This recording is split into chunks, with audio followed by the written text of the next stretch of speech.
It's game day here on Verizon Wireless Arena in Manchester, New Hampshire. Binghamton dropping a 2-1 verdict last night in the Calder Cup playoff opener. Game 2 here this evening at 7 p.m. as I'm joined by Vice President of Business Operations, Tom Mitchell of the Binghamton Senators. Despite the Game 1 loss, Tom, I know it's good to be back in the postseason, first time since 2005. Well, I can't ever remember being out of the playoffs 2 years in a row, let alone 5 or 6. So it's great to be back here. I think last night's game, they came out pretty physical to start with, but I think our guys stood up to it pretty well.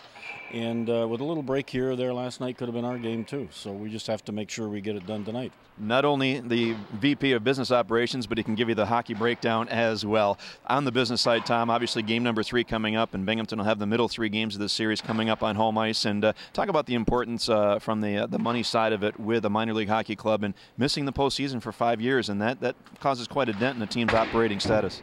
Well, I think contrary to popular belief, the playoffs aren't a windfall because there are expenses there, that's for sure, but it does help. It does help pay the bills and anything that's left there at the end of the season. The further you go in the playoffs, it just gives you that much better chance to pay those bills. And also, it's more revenue for our venue, our arena.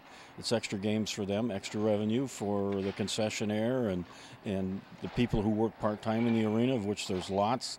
It's more income for them, so it's important that we go as far as we can. Well, indeed, and you talk about the importance of that. Not only, it might not be a windfall, as you mentioned, but talk about building the excitement for marketing the team in future seasons. That's a huge part of it. Well, I think all you got to do there is look at Hershey. They've won it, 2 out of the last 3 years. They led the league in attendance this year, and were, I think, one of the only teams that was really up in attendance this past year.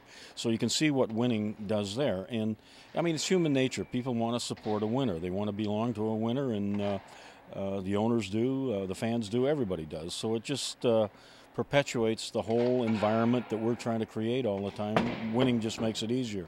Any sort of update with possible extending the affiliation agreement with the Ottawa Senators? I know you've looked at it off-ice perspective. It's been a pretty good relationship here since day one back in 02-03, but with that, the on-ice product needs to improve. It did this season, but anything developing as far as that? Well, we're still talking, and things are going in the right direction.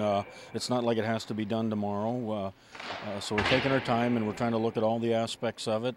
And we have another year with Ottawa on the current deal, and we're trying to extend that for another 4 or 5 years, and I think we'll get there eventually. All right, Tom, thanks for this, and enjoy the stay here in Manchester. We certainly will. Beautiful weather for a change. And it's a good day for a win. A good day for a win is right.